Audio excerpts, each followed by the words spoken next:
네, 기도하겠습니다. 하나님, 오늘 말씀을 통하여서 정말 내가 그리스도의 부활을 믿는 자인가?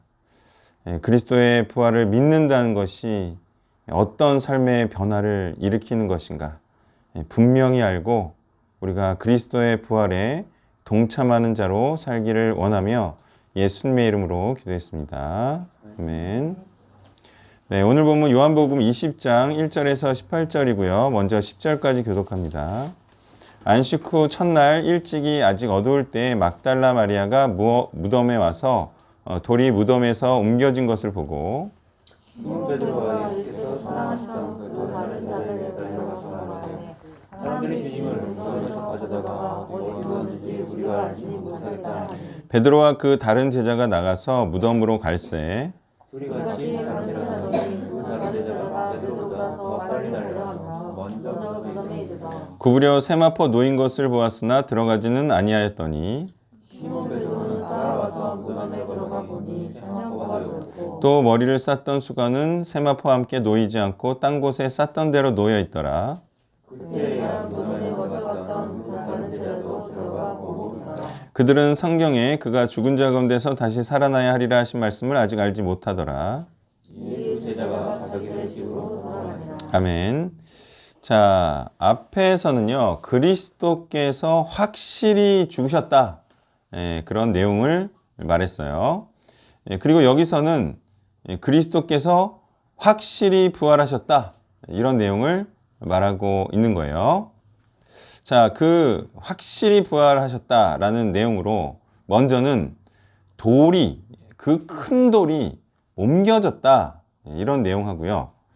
머리를 쌌던 수건이 세마포와 함께 놓이지 않고 따로 떨어진 채 놓여 있었다라는 내용으로 부활이 사실임을 증거하고 있어요. 자, 이게 무슨 말이냐? 그 몸을 감쌌던 세마포와 한 뼘 정도 떨어진 채 돌돌 말려진 상태로 놓여 있었다 이거예요. 자, 이것이 무엇을 의미하죠? 부활하고 이게 무슨 상관이에요?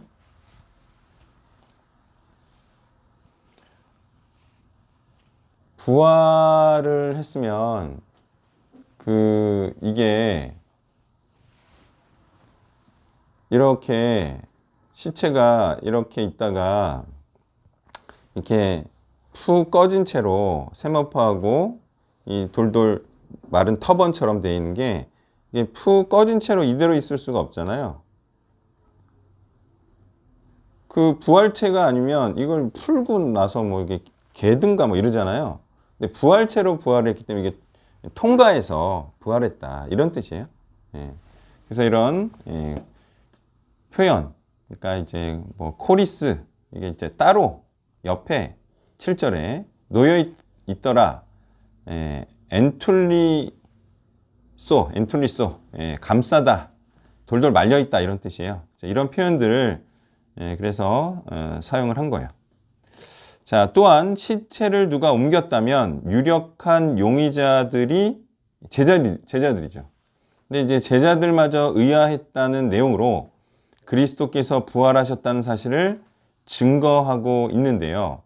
자, 이 내용이 누군가에 의해 조작된 것이라면 그것은 부활을 간절히 바라는 제자들이었겠죠. 그리고 그것을 믿는 자들이었을 텐데 그들이 이 사실이 아닌 것을 가지고 평생을 고생하면서 그리스도의 부활을 전할 리는 만무한 거죠. 그러니까 제자들이 조작한 것으로도 볼 수가 없다. 이런 거예요.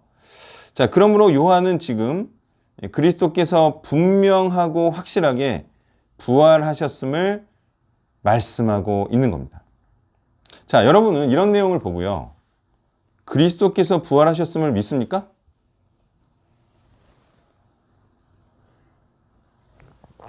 믿죠? 그러면 무엇을 할 것 같아요? 이 사실을 믿는다면. 그러니까 천지개벽할 소식이죠? 사람이 죽었다가 부활을 했대. 이걸 믿어. 그러면 뭐 할 것 같아요? 아, 예수님이 부활한 걸 믿어. 그러면 뭐 할 것 같아요? 뭘 증거하죠? 예수님이 부활하셨다. 이 대박 소식을 전하겠죠.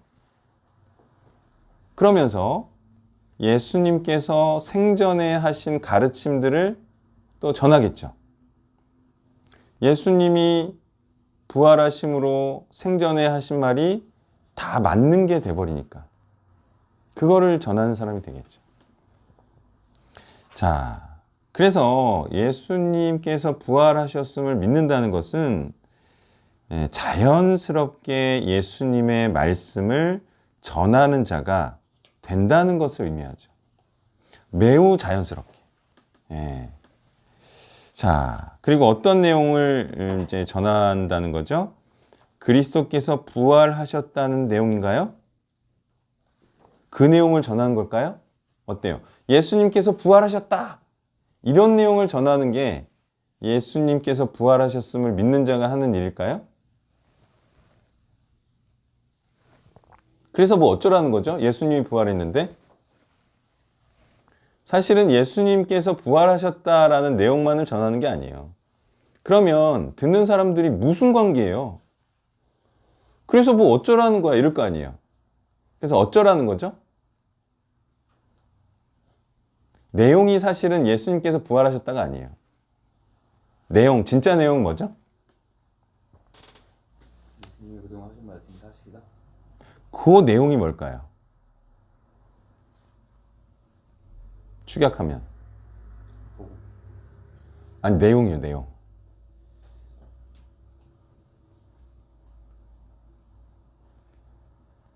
예수님께서 생전에 주장하신 주장을 축약해보면, 많이들 이제 믿는다는 게 뭐냐 이렇게 물어보면, 예수님이 정말 구원자이심을 믿는 겁니다. 이렇게 얘기하잖아요. 하나도 모르고 얘기하는 거죠. 예수님의 주장이 뭔지. 예수님께서 그냥 내가 하나님의 아들이고 구원자인 걸 믿어라. 이런 가르침을 한 게 아니에요. 믿음으로 내가 말한 것을 행해라. 그거죠? 그러니까 행하라는 것의 그 말하자면 내용이 뭐냐? 예수님의 주장이 뭐냐? 축약하면요. 예수님처럼 살다 죽으면 당신도 부활할 수 있다. 이게 내용이에요. 더 들어가 보면 이제 제자 삼는 삶이고 그리고 하나님의 말씀을 가르치는 거. 그러면 이제 내용이 많아지지만 그걸 이제 축약을 해보면 나처럼 살아라. 나를 본받으라. 예수를 본받는 삶을 살아라. 예수처럼 살아라. 이런 가르침이었죠. 자, 그러면 어떻게 된다? 예수님처럼 살다 죽으면 너도 부활한다. 이게 예수님의 가르침이었어요. 그럼 이제 관련이 있나요, 없나요? 듣는 사람하고. 그렇죠? 자, 이와 같이 믿는다는 것은 그리스도께서 그리스도를 따라 행하다가 죽으면 죽어도 산다는 내용의 말씀을 전하는 자가 된다는 것을 의미하죠. 예수님께서 부활하셨다는 사실은 예수님의 부활에 동참할 자들에게 기쁜 소식이지 그리스도처럼 살지 않을 자들에게는 그것은 기쁜 소식이 아니에요. 뭐 관계가 없는데요, 뭐 동참을 하지 않으면. 자, 그래서 그리스도 일에 동참을 해야 합니다. 11절에서 18절을 교독합니다. 마리아는 무덤 밖에 서서 울고 있더니 울면서 구부려 무덤 안을 들여다보니 흰옷 입은 천사가 예수의 시체에 되었던 곳에 하나는 머리편에 하나는 발편에 앉았더라. 천사들이 이르되 여자여 어찌하여 우느냐 이르되 사람들이 내 주님을 옮겨다가 어디 두었는지 내가 알지 못함이니이다. 이 말을 하고 뒤로 돌이켜 예수께서 서 계신 것을 보았으나 예수이신 줄을 알지 못하더라. 예수께서 이르시되 여자여 어찌하여 울며 누구를 찾느냐 하시니 마리아는 그가 동산지기인 줄 알고 이르되 주여 당신이 옮겼거든 어디 두었는지 내게 이르소서 그리하면 내가 가져가리다. 예수께서 마리아야 하시거늘 마리아가 돌이켜 히브리 말로 라보니 하니 이는 선생님이라는 말이라. 예수께서 이르시되 나를 붙들지 말라 내가 아직 아버지께로 올라가지 아니하였노라 너는 내 형제들에게 가서 이르되 내가 내 아버지 곧 너희 아버지 내 하나님 곧 너희 하나님께로 올라간다라 하시니 막달라 마리아가 가서 제자들에게 내가 주를 보았다 하고 또 주께서 자기에게 이렇게 말씀하셨다 이러니라. 아멘. 자, 천사가 나타나서 그리스도의 부활의 소식을 전했다는 것도요. 이게 이제 그리스도의 부활이 하나님의 말씀임을 말해주고 있는 거예요. 자, 천사의 역할이 뭐예요? 하나님의 말씀을 전하는 역할이잖아요. 그러니까 그리스도께서 부활하셨다는 게 이 내용이 하나님의 말씀이라는 거예요. 그렇죠. 그리스도께서 부활하셨다는 소식은 하나님과 함께 기뻐하는 자들이 전하고 싶어하는 하나님을 기쁘시게 하고 영광되게 하는 복음인 거예요. 왜 굳이 하나님께서 왜 천사를 보내서 그리스도의 부활 소식을 전합니까? 하나님께서 기뻐하시니까. 그런데 이 하나님께서 기뻐하시는 소식을 전하는 자는 하나님과 함께 기뻐할 자이죠. 그리고 하나님께서 원하시는 일을 하는 자가 되는 거예요. 그리스도께서 부활하셨다는 이 기쁜 복음은 그렇지만 그리스도를 믿지 않아서 그리스도를 죽이는 데 동참한 자들에게는 슬픈 화가 되는 소식과 같은 거예요. 슬픈 화음이 되는 거죠. 기쁜 복음이 아니라 그리스도를 미워하는 자들에게는 슬픈 소식이 되는 거예요. 그래서 세상은 복음을 싫어하는 거예요. 복음을 뒤틀지언정 복음을 싫어합니다. 그래서 자기에게 좋을 그런 복음으로 만들었죠. 그래서 세상에 복음을 전한다는 것은 사실 그들에게 마치 저주를 선포하는 것과 같겠죠. 슬픈 소식을 전하는 거죠. 심판이 있을 것이다. 자, 그리고 그리스도의 부활을 기뻐하는 자들 중에 누가 제일 기뻐했을 것으로 보이나요? 자, 예수님께서 부활하셨어요. 만세를 외칠 자들은 누구예요? 제자들이죠. 아, 예수님께서 승리하셨네. 그러면 예수님이 누구와 약속을 했죠? 제자들과 약속을 했죠. 네. 제자들이 가장 기뻐할 자들이에요. 직접 된 관계자들이죠. 예수님의 사업에. 다시 말해 그리스도의 부활을 기뻐할 자는 그리스도처럼 살다 죽을 자들이에요. 그죠? 제자들. 그리스도 사업에 동참할 자들. 이런 자들이 기뻐하는 거예요. 자, 15년 전부터 알고 지낸 1년 아래 사회 동생이 있어요. 제가 몇 달 전에 1년이 넘었나?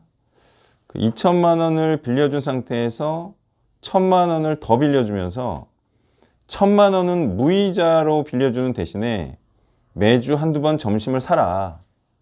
그랬더니 콜 해가지고 제가 일주일에 어쨌든 한 번 이상 이제 점심을 얻어먹고 있어요. 얻어먹는 거 아니지 뭐 이자 안 받으니까. 네. 근데 제가 왜 그런 제안을 했냐면 자주 만나서 함께 할 만한 사업을 모색하자는 취지였어요. 그래서 요즘 제가 시작하고 있는 e스포츠나 R&D 사업에 대해서 말했어요. R&D는 Research and Development라고 해서 연구 개발화 자금을 말해요. 정부에서 주는. 하여튼 그걸 말하니까 오히려 막 짜증났네. 왜 그런 얘기 자기한테 하냐고. 예? 전혀 시큰둥하고 뭐 말하지 말라는 식으로 얘기를 하더라고요. 그러다가 뭐 우연찮게 이제 자기가 사는 김포에 대장 아파트 역할을 하는 아파트가 있나 봐요. 여기 연희동에서 대장 아파트는 어느 아파트예요? 대장 아파트. 사람이 그냥 무조건 들어가려고 하는데. 성원이죠. 성원이라고. 예? 동의하세요? 네, 성원이에요, 성원. 성원은 안 나와요. 거기가 쾌적하잖아요. 약간 하늘 올라간 기분이거든요. 연희동 대장 아파트는 성원일 거예요. 저도 뭐 전문가는 아니니까. 거기 물건도 잘 안 나와요. 되게 비싸요. 전세도 잘 안 나와요. 한번 들어갔다 하면 안 나온대요. 자, 어쨌든 그런 이제 분위기에 대장 아파트가 있는데 거기서 거의 2년 만에 7억짜리 물건이 나왔어요. 7억. 거의 안 나온대. 7억은. 그쵸? 이제 아시니까. 그죠? 싸게 나온 거잖아요. 그래가지고 저한테 딱 말했는데 제가 그럼 반반씩 해서 사자. 그랬더니 얘가 갑자기 눈이 커지면서 코가 막 벌렁벌렁거리면서 막 말을 쏟아내기 시작한 거예요. 왜? 자기 집 마련이거든요. 근데 이게 현실로 다가온 거죠. 자기 혼자는 못 사니까 같이 사자 그랬더니 얘가 갑자기 막 혈기가 막 화색이 막 도는 거예요. 자, 어때요? 사람이 어디에 관심을 갖는 것 같아요? 모든 사람이 자기에게 직접적으로 혜택이 되는 일, 그 일에 관심을 보여요. 남이 돈 많이 번다. 그래서 뭐 그게 뭐 내가 그 일을 할 수 있어? 할 수 없으면 신경 끊어요. 모든 만사가 그런 거예요. 내가 직접적으로 개입할 수 있고 내가 나에게 직접적으로 혜택이 되는 일에 사람이 관심을 가지고 활기차게 활동이라는 걸 하는 거예요. 자, 그래서 뭐 어떻게 샀냐? 1억이 모자라서 못 샀어요. 결국. 자, 사람이 이처럼 자신에게 직접적인 관련이 있어야 활동이라고 하는 반응을 보이는 거예요. 자, 그리스도의 부활의 소식은 자신도 그 부활이라는 혜택을 받을 자만이 반응과 활동을 할까요? 부활하지 않을 자들이 이 복음 활동을 막 적극적으로 할까요? 안 하죠. 안 하겠죠. 자기가 부활도 안 할 건데 무슨 예수님의 부활 상관도 없는데 왜 전하겠어요? 자, 반대로 말해볼게요.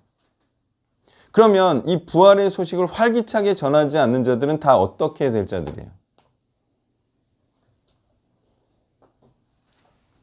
왜 활기차게 이 그리스도의 부활에 대해서 말하지 않죠? 이유는 부활하지 못할 자. 이 부활할 자들은요, 자기와 직접적인 관계가 되고 혜택이 되기 때문에 당연히 활기차게 전합니다. 근데 활기차게 전하지 않는 자들은 모두 다 자기가 이 부활과 상관이 없으니까, 이 부활이라는 혜택을 보지 못하니까, 그러니까 관심이 없는 거예요. 그렇다면 또 여기서 누가 자기 일처럼 그리스도의 부활의 소식을 전하든가요? 저 오늘이 부활절인가요? 난 몰랐네. 나는 부활절 고난주간 이런 거 안 챙기니까. 네? 근데 뭐 안 챙겨도 되죠. 뭐 저는 항상 복음을 전하니까. 그렇죠? 예. 자, 어쨌든 그리스도의 부활의 소식 전하지 않으면서 절기 챙기는 사람들은 또 많아요. 예. 금식도 하고. 복음이나 전하지 뭘 자꾸 그래. 자, 누가 자기 일처럼 그리스도의 부활의 소식을 전하든가요?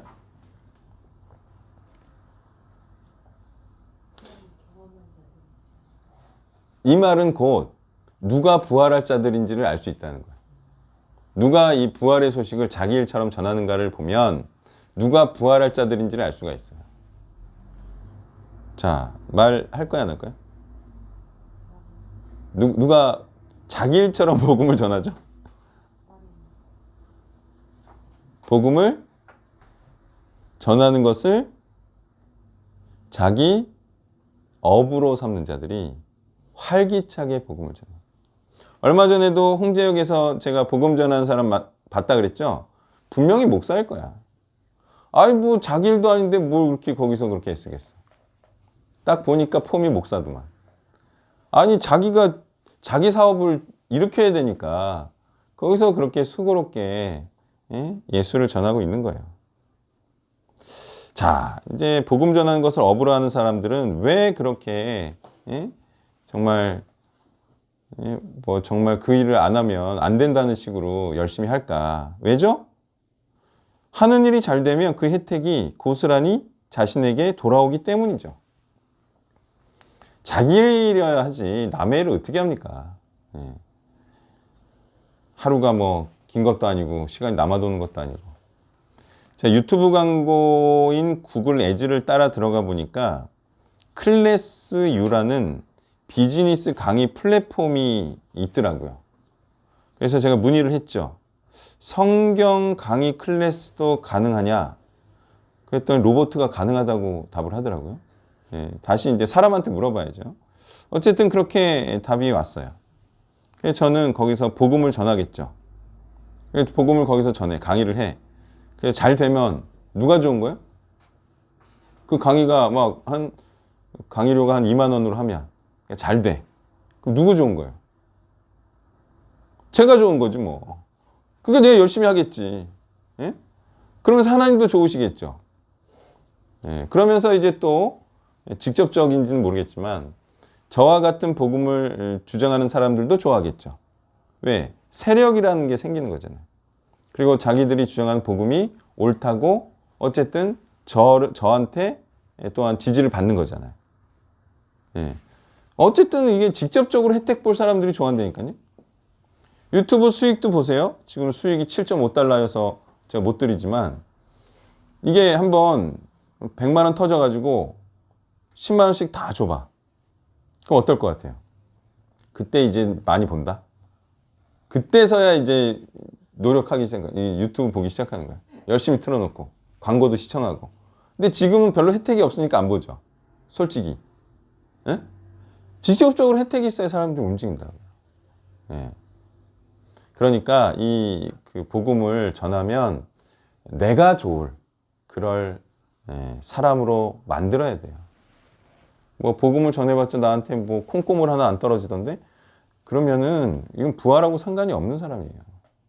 그러니까 부활의 소식을 전함으로 나한테 직접적인 혜택이 있는 사람으로 만들기를 바랍니다.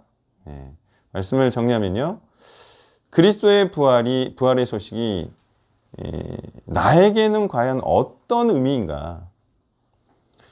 이 부활이라는 이 소식이 자신을 올바른 자로 인정받는 그런 느낌인가 아닌가? 내가 이 사는 삶이 그리스도의 부활로 말미암아 정말 올바른 삶이라고 느끼는가 아닌가? 이런 거를 반드시 검토를 해야 돼요. 삶에 직접적으로 어떤 혜택이 되는가? 그리스도의 부활이. 내가 이렇게 살아가고 있는데 그리스도의 부활이 힘이 되는가? 혜택이 되는가? 아니면 그냥 아무 의미 없는가? 이런 거에 따라서 내가 부활할 자인가 아닌가를 충분히 알 수가 있는 거예요. 네, 이 메시지 주세요.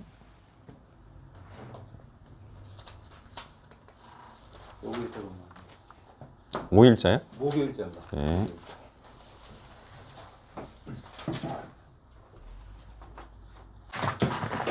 요한복음 18장 39절에서 19장 16절 본문입니다. 먼저 18장 39절에서 40절만 교독하겠습니다. 6월절이면 내가 너희에게 한 사람을 놓아주는 전례가 있으니 그러면 너희는 내가 유대인의 왕을 너희에게 놓아주기를 원하느냐 하니 그들이 또 소리질러 이르되 이 사람이 아니라 바라바라 하니 바라바는 강도였더라. 본문의 바로 앞절에는 빌라도는 예수님께서 자신이 유대인의 왕이요 그리스도라는 것을 말씀하셨고 그것이 진리라는 말씀을 들었고 또 그에 대한 조금은 적절한 반응으로 보이는 진리가 무엇이냐라고 이렇게 물어보기까지 했습니다.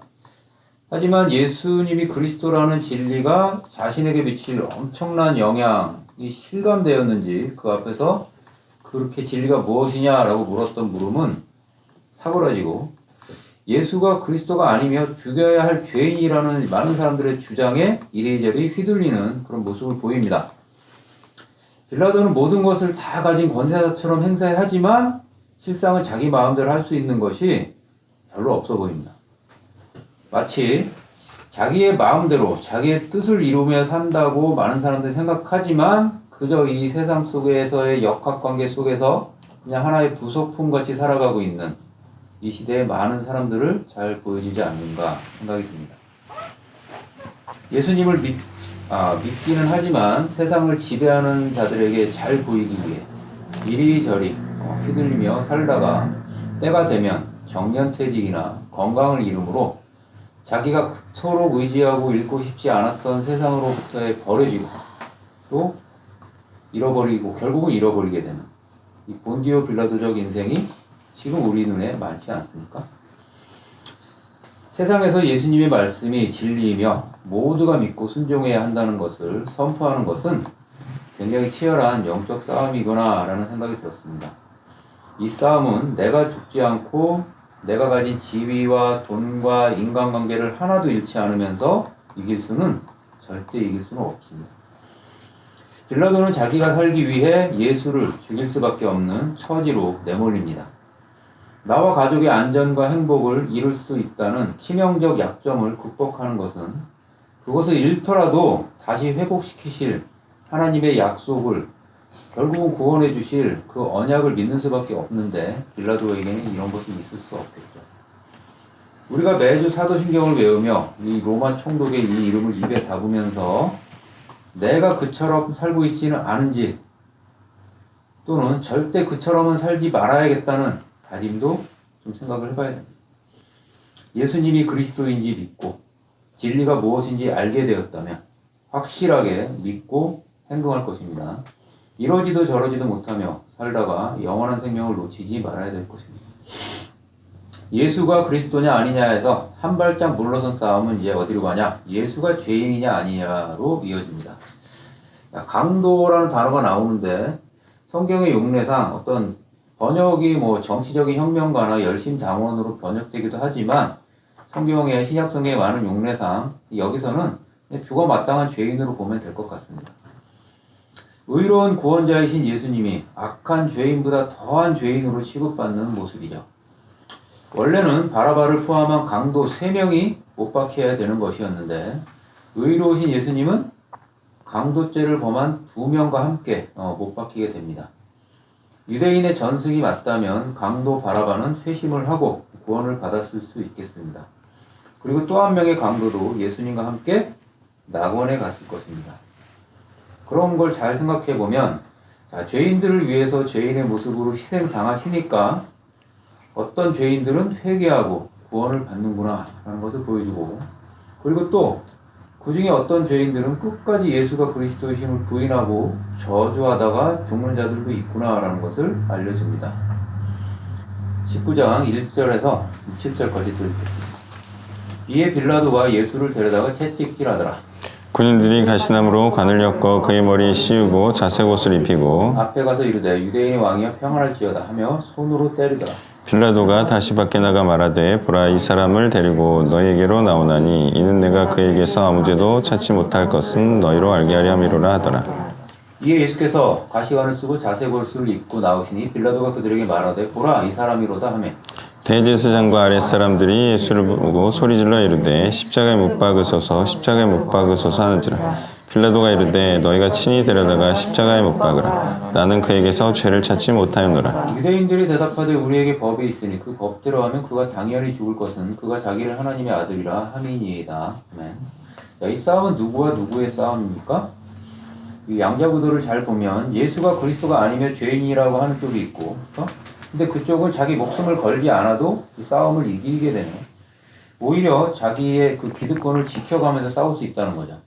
그리고 반대쪽 예수가 그리스도라는 주장을 하는 쪽은 자기가 가진 것을 다 내놓아야지 심지어 자기 목숨까지 걸어야지 이 싸움을 하게 된다는 것이죠. 그러니까 유리한 쪽이 있고 불리한 쪽이 있다는 거 이 세상에. 자, 사탄이 공중권세를 잡았다는 것이 이런 것이죠. 진리가 아닌 이 세상에서 진리가 아닌 사탄의 이론과 생각이 지배하는 이 세상에서 사탄의 편이 되면 굳이 목숨을 걸거나 내가 가진 것을 버리거나 이런 게 아니고 그냥 안전하게 싸울 수 있다.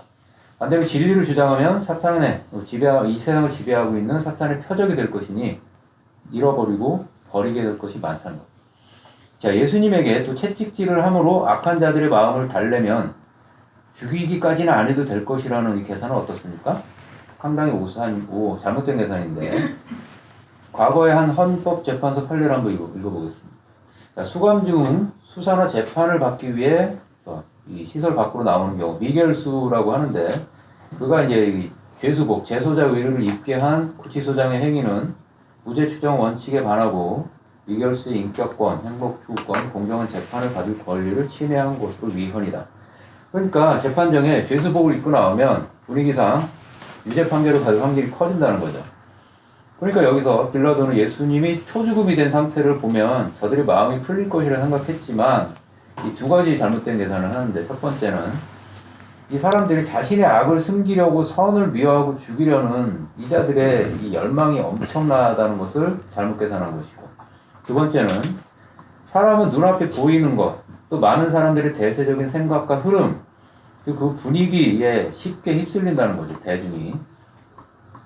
오늘날 재판에도 미결수가 죄수복을 입고 나오면 유죄 판결을 받을 경우가 많다고 하는데 이 피범벅이 된 예수님의 웃음을 보고 과연 누가 그가 진짜 그리스도일 것이라고 생각을 하며 그렇죠?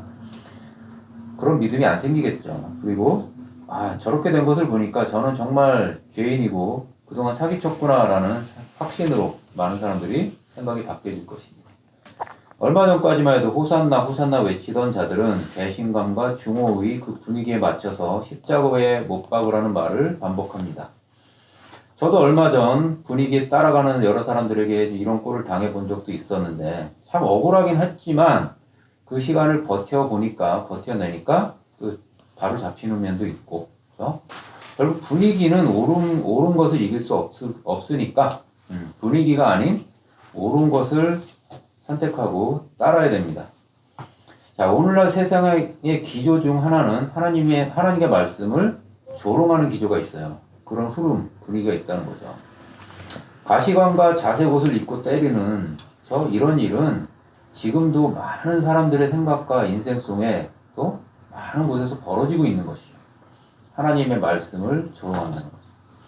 그런 세상적 흐름 속에서 예수님이 진정한 주님이시며 유일한 구원자이심을 외치며 순종과 헌신의 삶으로 보이면은 사실은 굉장히 핍박을 받을 수 있지만 그것이 바로 거룩하고 구별된 삶이라는 것을 기억해야 됩니다. 그것을 잘 말해주는 구절을 하나 읽겠습니다. 로마서 12장 2절 너희는 이 세대를 본받지 말고 오직 마음을 새롭게 함으로 변화를 받아 하나님의 선하시고 기뻐하시고 온전하신 뜻이 무엇인지 분별하도록 하라. 8절부터 16절까지 교독하겠습니다. 빌라도가 이 말을 듣고 더욱 두려워하여 다시 안전에 들어가서 예수께 말하되 넌 어디로부터냐 하되 예수께서 대답하여 주지 아니하신지라. 빌라도가 이르되 내게 말하지 아니하느냐 내가 너를 놓을 권한도 있고 십자가에 못 박을 권한도 있는 줄 알지 못하느냐. 예수께서 대답하시되 위에서 주지 아니하셨더라면 나를 해할 권한이 없었으니 그러므로 나를 내게 넘겨준 자의 죄는 더 크다 하시니라. 이러함으로 빌라도가 예수를 놓으려고 힘썼으나 유대인이 소리질러 이르되 이 사람을 놓으면 가이사의 충신이 아니니이다. 무릇 자기를 왕이라 하는 자는 가이사를 반역하는 것이니이다. 빌라도가 이 말을 듣고 예수를 끌고 나가서 돌을 깐 말로 가바다에 있는 재판석에 앉아 있더라. 이날은 6월절의 준비일이요 때는 제6시라. 빌라도가 유대인들에게 이르되 보라 너희 왕이로다. 그들이 소리 지르되 없이하소서 없이하소서 그를 십자가에 못 박게 하소서. 빌라도가 이르되 내가 너희 왕을 십자가에 못 박으랴. 대제사장들이 대답하되 가이사 외에는 우리에게 왕이 없나이다 하니 이에 예수를 십자가에 못 박고 그들에게 넘겨줍니다. 싸움에서 자꾸 지면서 밀리는 원인은 예수님이 아닌 빌라도 자신에게 있는 거죠. 모든 싸움은 싸움의 원인과 본질이 무엇인지 그리고 해결책은 무엇인지 또 어떻게 하면 지지 않고 이길 것인지를 잘 보고 선택하고 실행해야 됩니다. 본문을 읽으면서 제가 겪은 한 사건이 생각났습니다. 지금까지 논란이 있는 용산 참사. 그 사건은 복잡해 보이지만 굉장히 간단합니다. 결국 개발사와 철거민들의 이익 분배 문제, 공직자들의 공명심과 또 계급과 월급에 또 세상 시스템에 의해 움직이는 수많은 사람들의 탐욕과 인간관계 등이 얽히고 설켜 생겨난 그 결과물입니다. 설 명절을 며칠 앞두고 있던 그때에 이것만 잘 해결하면 무난히 경찰청장이 될 자와 그 뒤를 이어 치안감 승진과 총경 승진을 눈앞에 둔 자들의 갈급한 무전소리와 그들의 명령에 자신을 내던지어 뜨거운 불 속으로 들어갔던 그런 사람들을 목격했습니다. 자, 예수를 죽여야 하는 자들의 갈급함도 뭐 별거 아닙니다.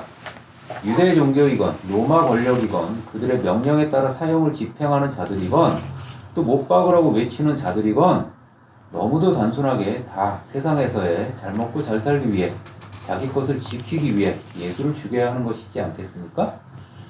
오늘날 이 세상을 살아가면서 원래의 예수와 진리의 말씀은 죽여버리고 자신의 현재적 삶을 지켜주고 공정해주는 다른 예수를 우상으로 만들어 섬기고 있는 자들이 또 얼마나 교회에 많은가 말입니다. 빌라도는 감히 예수님께 말합니다. 자신이 예수를 살릴 수도 있고 죽일 수도 있다고. 과연 그렇겠습니까? 인간의 자유의지와 선택권은 정말 그 스스로 좌우할 수 있는 권리이겠습니까? 자기 인생은 정말 자기가 원하는 대로 살 수 있겠습니까? 자기 마음대로 살면 되는 겁니까? 성경은 분명히 그렇지 않다고 말합니다. 자유의지는 모든 인간에게 주신 것이지만 그것은 죄와 의 중에서 죄를 버리고 의로운 것을 선택하기를 기대하시는 하나님의 사랑의 마음이 담긴 것입니다. 죄된 사람들의 말과 뜻이 아닌 선하신 그리스도를 따를 것이며 세상 지배자들의 뜻에 충성함이 아닌 그리스도의 뜻을 충실히 행하여 그리스도의 사랑을 받는 자, 친애를 받는 자가 되기를 바라시는 하나님의 마음이 담긴 것입니다. 가이사의 충신이 아닌 그리스도의 충신이 되어야죠. 비록 세상 왕과 사람들로부터 많은 미움과 핍박을 당하더라도 그렇게 살고 죽는 자는 반드시 구원하시고 부활시켜 주신다는 그것이 부활의 언약이고 메시지입니다. 사람들에게 복음의 빛을 비추면 처음에는 그 마음에 찔려하다가 점차 그 빛을 피합니다. 청년 사역을 하면 어느 순간 연락을 끊어버리는 애들이 많은데 그리고 그냥 연락을 그냥 인간관계가 끊어지는 경우가 많습니다. 그러다가 또 어떤 사람은 또 완전히 관계가 멀어지는 경우도 있고 또 기다리다 몇 년 후에 연락이 되기도 하는 이런 힘든 사역이 청년 사역이기도 하는데 자 악한 자가 복음의 빛을 받고 마음에 찔려하다가 어떤 악한 자는 더 악해져서 그 빛을 없애려고 합니다. 이게 무슨 말이냐? 자기가 옳고 다른 사람이 자기에게 비쳤던 그 말이 틀리다라는 주장을 한다는 것이죠. 그리고 단체를 나가서 단체를 비방하기도 하고 이런 식으로 간다는 거죠. 그러면서 자기를 비추는 빛을 없이하소서라고 외치는 이 사람들처럼 그런 행동을 한다는 것이죠. 요한일서 1장 8절을 보면은 만일 우리가 죄가 없다고 말하면 스스로 속이고 또 진리가 우리 속에 있지 아니할 것이요 라는 말씀이 있습니다. 자신의 죄를 숨기기 위해 또 자신의 정당성을 입증하기 위해 지금 우리를 공격하는 사람이 있습니다. 그의 심산이 바로 이런 것이죠. 자신의 죄를 드러낸 그리스도를 죄인으로 몰아가고 자신을 7년 동안 비추던 말씀을 틀린 말씀으로 만드는 자기 살던 대로 살고 자기가 원하는 대로 사역하고자 하기 위해 결국 그렇게 하는 것이 아니겠습니까? 용산 참사가 인간들의 탐욕과 공경심의 결정체였듯이 결국 그리스도의 죽음은 사람들의 욕심, 죽지 않고 잃지 않으려 함, 자기를 경계하지 않으려 함, 불순종 그런 것들이 복합적으로 작용한 것입니다. 참으로 별것 아닌 것으로 이런 것입니다. 유대인의 여호와 종교와 로마 제국의 권세가 연합하여 그리스도를 십자가에 못 박는다는 말씀입니다. 지금도 타락한 종교와 세상 나라의 권력의 통치 속에서 거대한 세상의 음녀 같은 세상의 어떤 시스템 속에서 그리스도를 따르는 사람들은 어떻게 살아야 되겠습니까? 자기 십자가를 지고 그리스도의 가신 길을 그 죽음의 길을 따라야 될 것입니다. 그것은 그리스도처럼 죄인으로 몰리고 또 죄인처럼 취급받을 것이 되겠지만 그것을 알고 있기에 이미 먼저 걸어가신 그리스도의 모습을 받기에 우리도 마음의 준비를 단단히 해야 할 것입니다. 이상입니다. 네, 아멘. 자, 이제 바라바라는 강도보다 예수님이 덤이었던 거예요. 자, 왜 덤이었죠?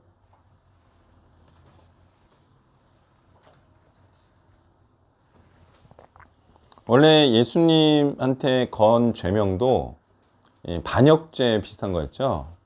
그래서 로마가 쳐들어올 거다. 그러니까 한 명을 죽이고 이스라엘을 구원하는 게 낫다. 이런 논리였어요. 근데 정확하게 여기에 들어맞는 게 누구였어요? 바라바였죠. 정확하게 로마에 대항했던. 밀란을 일으킨. 그러니까 이게 원래 이런 밀란을 일으키는, 그래서 로마로부터 위협받는 게 싫은 게 아니에요. 더 싫은 게 있어. 진짜 싫은 게 있어. 그게 뭐예요? 자기들의 하는 일을 위협하는 사람이 세상에서 제일 미운 사람이에요. 소위 업무 방해죄 있죠. 하는 일 방해하는 거. 사람들이 제일 싫어하는 게 업무 방해예요, 업무 방해. 자기가 하는 일을 통해서 성공하고 잘 되기를 원하는데 그 하는 일을 방해하는 걸 사람들이 제일 싫어합니다. 근데 예수님께서 하신 일이 뭐냐면 바로 이 대제사장들이 하기를 원하는 거를 막아서고 나온 거예요. 위협하는 거예요.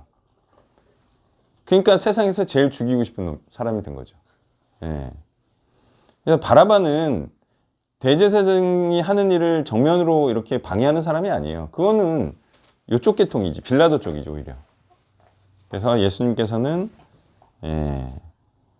강도보다도 더 미운 존재가 된 거죠. 자, 그리고 이게 모든 일이 이 대제사장도 마찬가지고 소위 자리 유지와 권력 유지였어요. 근데 이게 참 허무한 거예요, 그죠? 권불 10년이라는 말이 너무너무 맞는 말이에요. 이 권력을 잡은 자가 10년이 가는 게 거의 드물어요. 일반적으로. 거의 드문데 카페베네 아시죠? 카페베네. 할리스 아시죠? 이거 창업한 사람이 죽었어요. 예.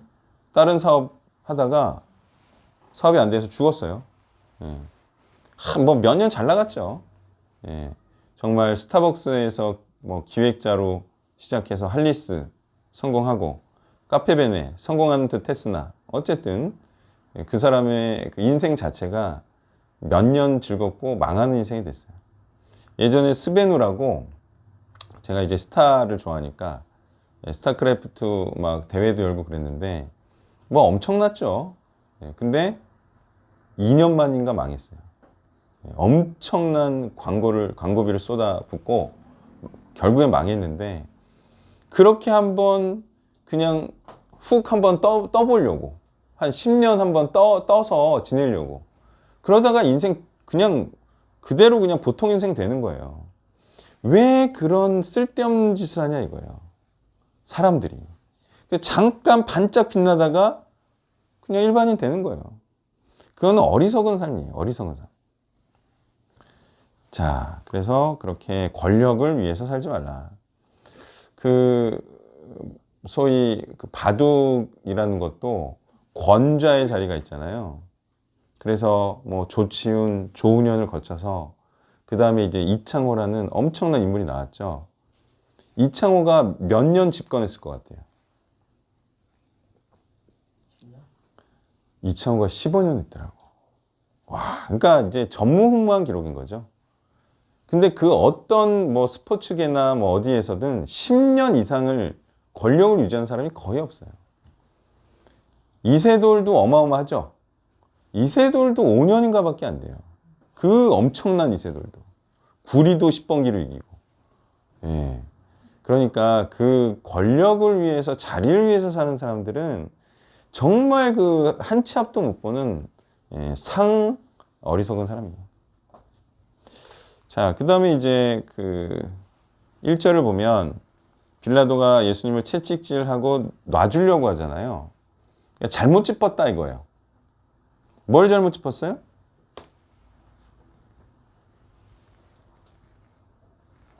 빌라도가 채찍질을 해서 놔주려고 했는데 잘못 짚은 거예요, 이거는. 무슨 판단을 잘못한 거죠? 채찍질로는 저 사람들이 만족을 하지 못해요. 왜? 어떻게 해야지만 저들을 진정시킬 수 있죠? 죽여야만 돼. 이 문제는 예수님을 죽이지 않으면 자기들이 죽거든요. 자기들이 가짜 힘이 드러나서 권력도 잃고 돈도 잃고 다 잃어요. 그러니까 이 사안은 죽여야지만 해결되는 사안이었어요. 근데 그걸 몰랐던 거지. 자, 그 다음에 군인들이 예수님을 조롱하고 옷을 빼앗는 이유는 뭔지 아시는 분?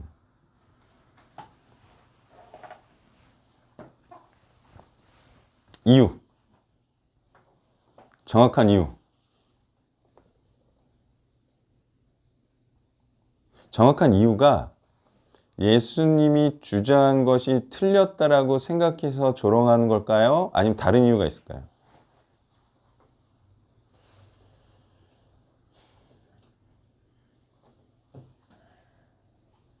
사람들이 그 사안을 자세히 알아보고 그거 맞다 틀리다를 판단하는 사람들은요, 소수예요. 예전에 우리가 뭐 독재 시절에 사안을 잘 알아보고 그게 그래서 독재 정권이 틀렸다라고 주장한 사람들이 소수였어요, 다수였어요? 소수였죠. 파헤치는 사람. 대부분의 대중들은 어떻게 믿었어요? 그냥 정권이 이게 옳다 그러면 그렇게 믿었죠. 그랬어요, 안 그랬어요? 이 무식한 군인들은 왜 이러는 거죠? 사안도 모르고, 진짜인지 가짜인지도 모르고, 누구 말을 믿는 거죠? 권력 있는 사람의 말을 믿는 거예요. 아셨죠? 세상은 뭐가 옳다라고 믿는 사람들이 천지냐면 그냥 힘 있는 자가 말하는 게 옳다라고 믿는 사람들이 천지인 거예요. 왜? 힘 있는 사람이 말하는 거를 틀리다라고 믿는 순간 어떻게 돼요? 네. 자기가 소수에게 들어가 고통받는 자가 될까요, 안 될까요? 되죠. 그러니까 푸틴이 옳다 그르다를 판단하기 전에 푸틴이 말하는 거를 믿어야지만 안 잡혀가잖아요. 그래야 내가 정상적인 삶을 살 수가 있잖아요. 그러니까 이런 무식한 군인들은요, 그냥 권력자가 이래라 저래라 이건 나쁜 놈이라고, 나쁜 놈은 자기도 생각하는 거예요. 믿어. 그러니까 이런 행동을 하는 거예요. 자, 그래서 세상은요, 그렇게 정말 그런지 알아보는 자, 그리고 알아보고 용기를 내는 자, 이런 자만이 구원을 받는 거예요. 그냥 대충 그냥 세상 따라 그냥 힘 있는 사람 따라 그냥 이렇게, 그게 제일 안 좋은 거예요. 자, 그리고 이제 8절부터 16절을 보면 빌라도는 왜 옳다고 생각하는 대로 행하지 못하고 있죠?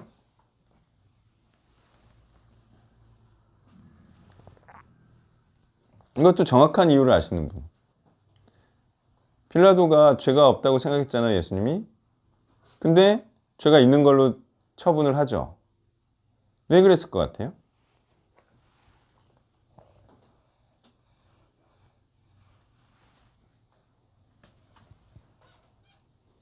가이사한테 찌른다고 하니까. 가이사한테 잃는다고 하니까, 그러니까 자기가 옳다고 생각하는 대로 못했죠. 이게 소위 이 공식 라인에 있는 자들의 모습, 어쩔 수 없는 모습이에요.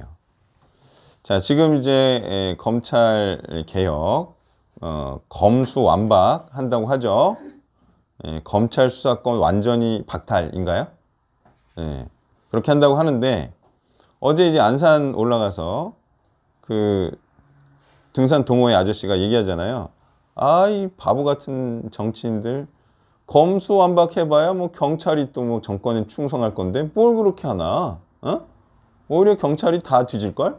이러는 거예요. 말하자면 경찰이 정권의 하수인인데 검찰이 안 한다고 해서 수사 못 받느냐? 다 밝혀진다. 어차피 경찰이 밝힌다. 응? 민주당 뭐 관련 비리를. 맞는 얘기인가요? 경찰. 자, 경찰 측에서 빨리 답을 주세요. 당장은 어려울 것 같은데. 네? 당장은 어려울 것 같은데. 그게 경찰에 그게 수사권이 넘어왔다고 해서. 아니, 경찰이 정권에 약한 존재냐라는 거죠.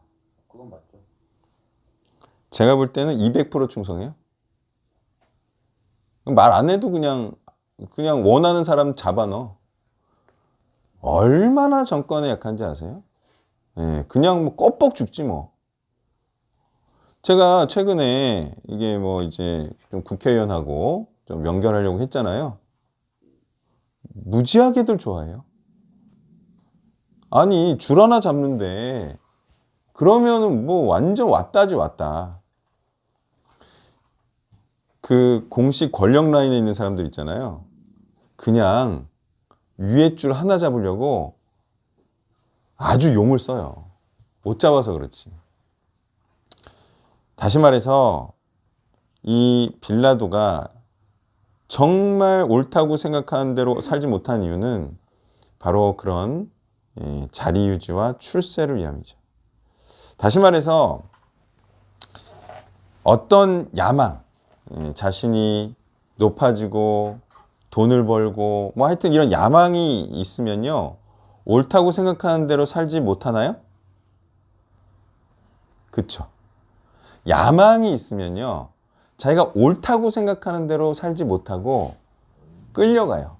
세상에 끌려가요. 세상의 권력자한테 끌려가고 공중권세 잡은 사단에 끌려갈 수밖에 없어요. 그래서 그걸 이제 내려놔야 되죠. 그러니까 내려놓는다는 게 뭐 그냥 뭐 작은 거 내려놓고 그러는데 큰 거 내려놓으라는 말이에요. 큰 거. 인생에서 정말 원하는 자신의 야망을 내려놓으라는. 자, 그래서 예수님을 죽인 자들도 뭘 내려놓지 못해서 예수님을 죽인 거죠? 자신들의 야망, 그죠?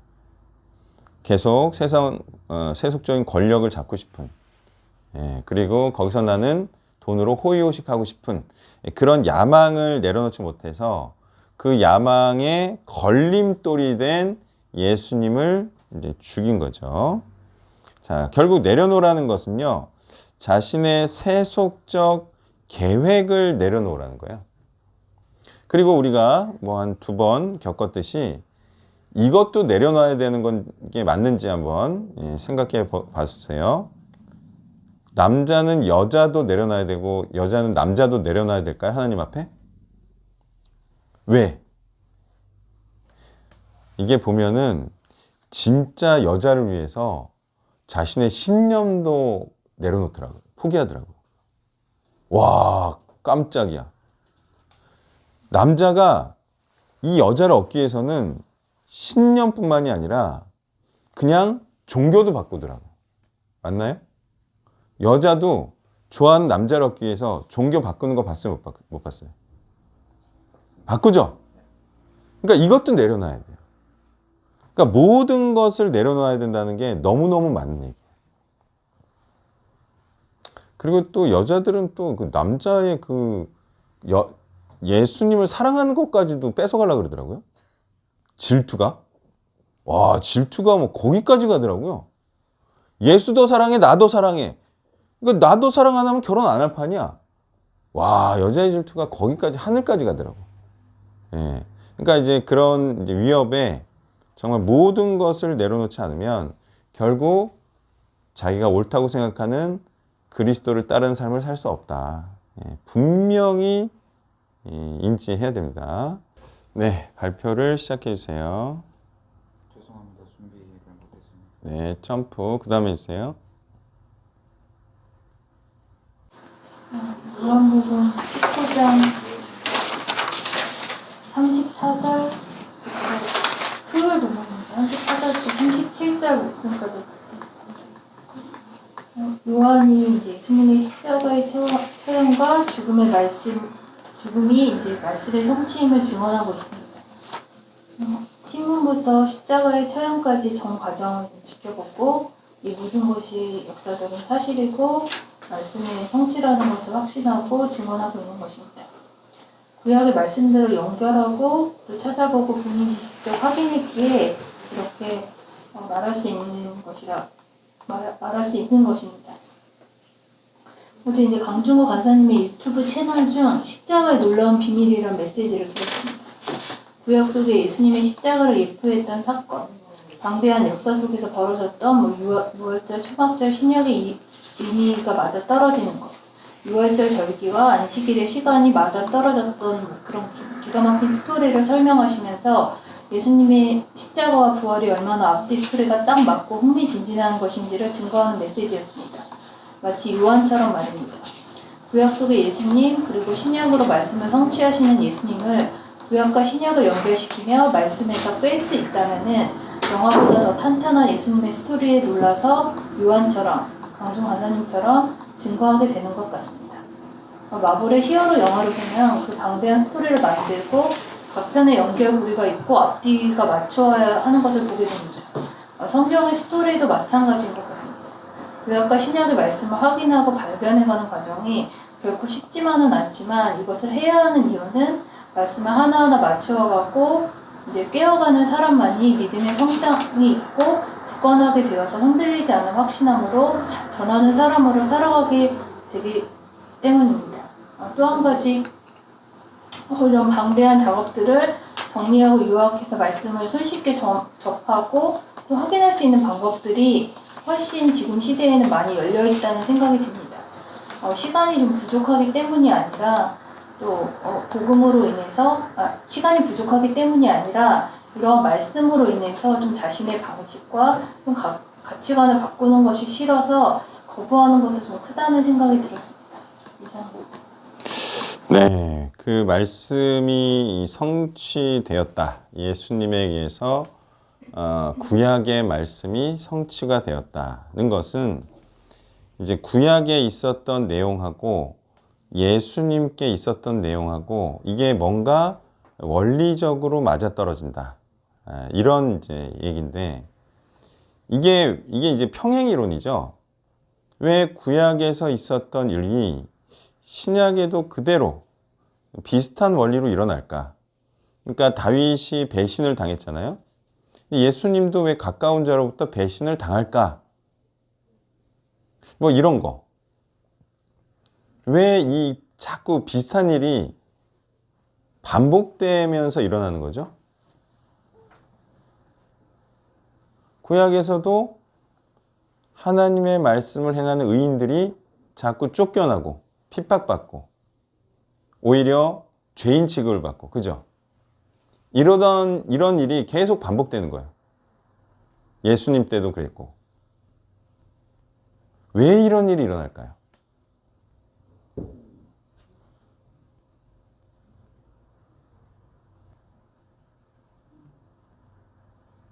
그런 예언도 있었고, 어떤 예언이요? 구원자가 죄인 취급을 받아 희생 제물이 될 것이다. 그 이사야 53장인가요? 그 내용도 예견이잖아요. 이러한 일이 있을 건데 그런 일을 당하는 자가 구원자일 거야. 자, 이런 하나님의 예언의 말씀이 있었어요. 이걸 예수님께서 성취하셨어요. 기본적으로 이런 일이 일어나는 이유가 뭔지 아세요?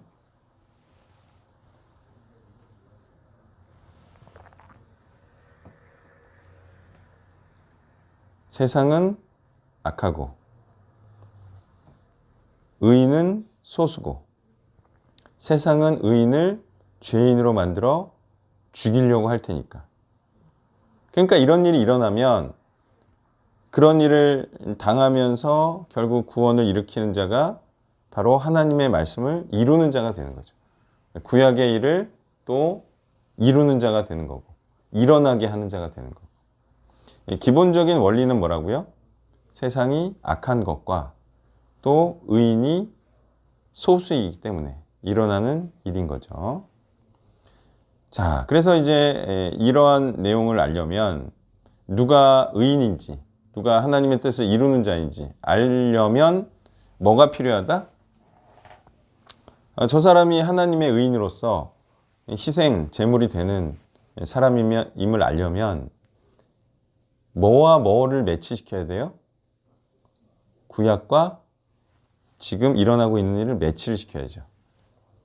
자, 그렇다는 것은 구약의 내용을 알아야 되죠. 구약의 내용 중에 뭐가 있었다는 거냐? 6월절 어린 양의 다리는, 그러니까 뼈는 꺾지 않는다라는 말씀을 알고 있어야 되죠. 그 다음에 그들이 그 찌른 자를 보리라 라는 말씀을 알고 있었어야 되죠. 이건 어디 있어요? 스가랴 12장 10절에 있죠. 이걸 알고 있어야 예수님께서 하나님의 말씀을 성취하시는 의인이구나, 구원자시구나, 이걸 알 수가 있는 거죠. 이 생판 이 구약 내용을 모르면 예수님을 알아볼 수도 없고, 지금도 누가 하나님의 올바른 말씀을 전하는 자인지 도 알아볼 수가 없죠. 뭘 모르면? 구약을 모르면. 또 지금 우리로서는 신약도 알아야죠. 그러니까 이제 결국은 성경을 모르면 누가 올바른 목사인지 알 수 있다 없다? 그것도 모르고. 그러니까 지금도 보면은 그냥 잘 나가고 권세 있는, 소위 사람들로부터 많은 추앙을 받는 그런 목사들이 좋은 올바른 메시지인 줄 생각하지만, 그런 사람들은 언제나 권력을 따르는 사람들이에요. 분위기를 따르고. 구약과 신약을 알면 세상으로부터 미움을 받는 목사가 진짜 목사인 걸 알 수 있을까요? 세상이 싫어하는 메시지를 하는 메시지가 진짜 하나님의 말씀인 줄 알 수 있을까요? 그렇죠. 근데 뭐 구약이든 신약이든 뭐 예수든 뭐 치워버려라. 나는 그냥 세상과 함께 세상이 좋아하는 무난한 삶을 살겠다. 그러면은 뭐 그냥 뭐 복을 주는 그냥 교회 가서 그냥 그런 싫지 않은 얘기 듣고 자기가 하는 일에 지장이 없는 그런 이제 메시지 들으며 이제 고스란히 지옥 가는 거죠. 뭘 위해서 사는 것이 희생적인 삶인지도 모르고, 또 그리스도의 부활이 부활해서 뭘 어쩌라는 거냐 이것도 모르고 그냥 부활절 지키고 달걀 나눠주고, 달걀 포장하고 달걀 삶고 그러면서 이제 뭐 무난하게 지옥 가는 거죠. 네, 그 다음에 해주세요. 목요일자 본문 15절, 16절을 보았습니다. 빌라도가 내가 너희 몸을 십자가에 못 박으려 했을 때 대제사장이 가이사 외에는 우리 왕이 없다라고 하는 이야기를 좀 보면서, 사실 이제 예수님이 뭐 이들의 왕이 아니라 할지라도 사실 이 대제사장들은 유대인들이고 또 이들의 왕은 사실 하나님이고 또 메시아라고도 할 수 있는 것인데, 이게 가이사에게 우리가 이제 왕이다라고 이야기함을 통해서 이들이 이제 결국 하나님에게 충성하지 않는 어떤 또 가이사에게 충성하고 있다라는 이들의 정도심을 좀 드러냈다라는 것을 좀 보게 됐습니다. 그래서 그냥 죽일 수만 있다는 사실, 자기네들의 사실 어떤 신념, 어떤 가치들을 그냥 다 틀을 수 있고, 사실 뭐 이들의 신념이 진짜 뭐 하나님이라고도 얘기할 수 없는 상황이거든요. 그래서 오히려 이럴 위기 때, 그리고 오히려 십자가 앞에서 자신들의 신념이 다 드러나는 상황이다라는 거를 좀 보게 되면서, 그냥 우리도 좀 그냥 말로만 이제 겉으로 어떤 보이는 모습, 어떤 직분들이 우리가 어떤 믿고 있는 걸 보일 때도 있지만, 사실 이들이 우리가 생각하고 있는 생각과 또 말하는 것, 그리고 이들이 추구하고 있는 것이 어떤 것인지를 진짜 보지 않으면 이들의 신앙심을 볼 수 없다. 좀 보았습니다. 네, 이런 말까지 했다는 거예요. 가이사만이 우리의 왕이다. 그러면 이들이 섬기는 왕은 뭐였을까요? 이들의 신념이라고도 말할 수 있는, 이들이 정말 왕으로 섬기는 그 왕은 과연 무엇이었을까요? 가이사는 아니죠. 그러면 이런 말까지도 해서 예수님을 제거하려고 하는데, 아무리 그래도 하나님을 왕으로 섬기고 있다면 이런 말은 못하지 않겠어요? 그러면 하나님도 아니야. 그러면 뭐가 이들의 왕이죠? 자신의 뜻과 목적이죠. 다시 말해 자신의 야망과 욕망을 왕으로 하고 사는 자들이에요. 근데 이게 뭐 이 대제사장만 그렇습니까? 어때요? 사람들은 다 누구를 왕으로 섬기며 사는 것 같아요. 자기의 생각, 자기의 소견, 자기가 원하는 것, 그것을 왕으로 하면서 살고 있죠. 그러니까 이런 말까지도 하면 대제사장이 가이사만 우리의 왕이야 라고까지 말하는 이유는 자기가 얻고자 하고 원하고자 하는 것이 이 소망이기 때문에 이게 이제 최고 원하는 거죠. 자, 사람들은 이렇게 자신을 가장 최고로 여기면서 자신이 이루고자 하는 것을 최고로 여기면서 왕으로 섬기면서 살고 있는데 근데 또 한편 생각해 보죠. 그렇게 열정적으로 이루고자 하는 것을 이루며 사는 사람만 있나요? 어때요? 정말 이루고자 하는 걸 열심히 막 이루고자 그냥 밤낮으로 고생하고 수고하고 공부하고 애쓰고 그런 사람들만 있나요? 아니죠. 또 어떤 부류가 또 있어요? 그렇죠. 그러니까 뭘 이루고자 하는 게 없는 사람도 있어요. 그런 사람은 뭐를 왕으로 삼는 거죠? 편함이죠. 그런 사람들도 많아요. 그러니까 결국은 뭐를 최고로 여기냐를 보면 그 사람이 누구를 위해서 사는 사람인지를 알 수가 있어요.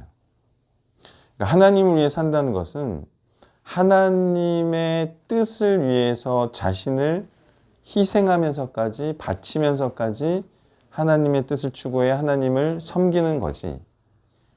하나님 조금, 나 조금, 뭐 원하는 거 조금, 뭐 자식 조금, 뭐 이렇게 하면은 하나님을 왕으로 섬기는 게 아니고 여러 왕을 섬기는 거죠. 여러 왕을.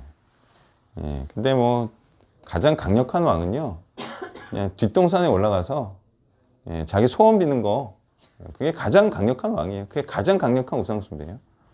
그냥 어떻게 뭐 원하는 거 한 번만 간절하게 해달라. 그게 뭐 저기 출세하고 돈 버는 거. 사람들이 정말 강력한 왕으로 섬기고 있는데 참 그게 허무해요. 정말 아까 권력 얘기했지만 돈과 권력이라는 건 너무 허무한 게 가장 큰 이유가 뭔지 아세요? 돈과 권력은 이거 앞에 허망한 거예요. 이게 뭔지 아세요? 노인네 되는 거. 노인네 되면 권력을 유지할 수가 없어요. 이유가 뭔지 아세요? 나이가 많이 들면 활동을 못해요. 그러니까 활동을 많이 못하는 사람에게 권력이 남아있을 수가 없어요. 아니 일단은 뭐 말을 하고 의사표현을 하고 그래야 되는데 나이가 많이 들면 그걸 못해요. 소위 사람을 만나서 얘기도 못해요. 그래서 나이가 어느 정도 들면 권력을 물려줄 수밖에 없어요. 그리고 그 젊은 사람한테 물려줘야지 이런 말 들어봤죠? 노인네가 계속 실권을 갖고 있으면요 욕을 바가지로 먹어요. 젊은 사람들한테 물려줘야지. 굉장히 권력이 허무해지고요. 나이 앞에서. 그리고 또 하나가 나이 들면 모든 게 쓸데없습니다. 사내 진미가 쓸데없어요. 왜요? 일단 이가 안 좋아. 그러니까 사내 진미라는 게 죽밖에 있는 게 아니잖아요. 북경 오리도 있고 그러죠. 그리고 뭐 상어 지느러미도 있고 이거 못 씹잖아요. 아 임플란트 하면 된다. 아 임플란트도 이제 못할 정도로 망가진 거지. 그 다음에 또 나이 들면 돈이 필요 없는 이유가 뭐 그때 가서 뭐 치장을 할 거예요? 치장하면 그때부터 미이라 되는 거야. 나이 들어서 치장하면 그건 뭐 저기 죽으려고 분칠하는 거지 그거는. 뭐 예뻐 보일 거예요? 멋있어 보일 거예요? 다 쭈그러 들어가지고. 그리고 돈이 쓸데없는 이유가 그냥 건강을 잃었기 때문에 아무 소용이 없어요. 돈으로 할 수 있는 게. 자, 내가 이제 노인이야. 거의 뭐 이제 누워서 지내야 돼. 돈으로 뭐 할 거예요? 아주 큰 TV를 살까요? 아니 뭐 내가 정말 움직이기도 힘든 나이가 늙어가지고 그런데 돈으로 뭘 해요? 엄청나게 좋은 뭐 침대를 한 달에 한 번씩 갈까요? 소용이 없어요. 뭐 앞에? 나이와 죽음 앞에서는 돈과 권세가 아무 힘을 못 써요. 자, 그러니까 그렇게 돈과 출세를 위해서 사는 것은 참으로 허망한 삶이 되는 거예요. 뭐 앞에? 죽음 앞에. 근데 이 그리스도의 부활은 어때요? 죽음 앞에 힘이 펄펄 나게 하는 게 이게 복음이에요. 죽음을 이기는 게 복음이에요. 예수님처럼 살다 죽으면 죽어도 부활해. 이것보다 더 큰 게 어디 있습니까? 세상에서. 그러니까 이 사실을 믿느냐 안 믿느냐로 결국은 내가 예수님처럼 복음을 전하는 자로 사느냐 안 사느냐가 다 결정이 나는 거예요. 예. 너무 좋을 거예요. 정말 복음을 위해서 살다가 죽을 때가 되면 너무 좋을 거예요. 예, 너무 좋아. 예, 이런 내용을 반드시 잊지 말고 까먹지 말고 이 복음을 정말 최고로 여기고 살아야 됩니다. 혹시 발표? 네네. 저는 6주차 문서인 노재원 간사님의 누구의 책임인가라는 글을 읽고 묵상한 내용을 발표하겠습니다. 성도가 교회를 오래 다녔음에도 열매 없음을 성도의 문제인지 교회의 문제인지에 대한 주제로 시작된 글로써 저 또한 교회는 초등학교 1학년부터 주일에 매주 나가며 살았지만 하나님께서 원하시는 진정한 예수님, 제자다운 삶을 살았는지는 요원합니다. 39년간의 제 삶을 돌이켜보면 말씀의 가치를 최우선으로 삼지 않았고 열매를 맺어본 적도 단 한 번도 없었기 때문이죠. 요한복음 15장 4절부터 5절 말씀에는 내 안에 거하라 나도 너희 안에 거하리라. 가지가 포도나무에 붙어 있지 아니하면 스스로 열매를 맺을 수 없음같이 너희도 내 안에 있지 아니하면 그러하리라. 나는 포도나무요 너희는 가지라. 그가 내 안에 내가 그 안에 거하면 사람이 열매를 많이 맺나니 나를 떠나서는 너희가 아무것도 할 수 없음이라. 아멘. 이라는 구절이 있습니다. 참 포도나무이신 예수님은 우리를 자신의 깨끗한 가지로 삼아주셨지만 열매를 맺기 위해서는 우리가 예수님 안에 거하여야 하고 예수님 안에 거한다는 것은 그 말씀 내용에도 있듯이 말씀을 매일매일 골고루 섭취하고 구원에 이르도록 자라야 하는데 대부분의 성도 그리고 저 또한 그 구원에 이르도록 그 자라야 되는 말씀 묵상을 하지 않는 것이 저는 가장 문제라고 생각합니다. 이것은 교회의 책임일까요? 아니면 저 자신의 책임일까요? 거함은 선물이지만 거함의 유익을 누리며 열매를 맺는 데는 우리의 의지와 노력이 필요합니다. 제가 26세 때 26살 때 하나님이 저에게 그 거함을 주셨다는 선물이라는 것을 제가 느꼈었습니다. 하지만 지금 39세가 된 이 시점에서 벌써 13년이 흘렀는데 거함의 유익을 누리는 열매를 맺는 데 제가 노력을 하지 않았다는 것에 대해서 굉장히 요즘 돌아보게 돼서 다시 이곳을 찾게 되었습니다. 믿음으로 내가 말한 것을 행하라는 예수님의 제자 삼는 삶을 살아야 하는 것을 알고 있음에도 이것을 지키지 않고 오직 저의 출세와 저의 그런 그 탐욕에 젖어들어 13년을 일하는 것에 모든 것을 다 쏟아 부었지만 결국 남은 것은 허무한 뿐이었습니다. 시편 127편에 여호와께서 집을 세우지 아니하시면 세우는 자의 수고가 헛되고 여호와께서 성을 지키지 아니하시면 파수꾼의 깨어있음이 헛되도다. 너희가 일찍 일어나고 늦게 누우며 수고의 떡을 먹음이 헛되도다.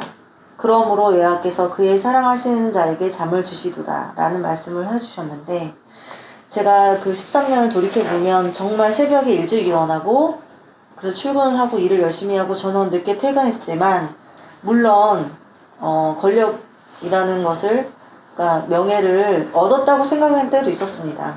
빨리 승진이 되었을 때 남들보다 더 빨리 승진했을 때 그런 것들을 내가 얻었구나 기쁜 적도 있었지만 그 기쁨은 잠시였고 더 큰 권력 앞에서 저는 작아질 수밖에 없었고 또 무시와 차별을 받을 수밖에 없었습니다.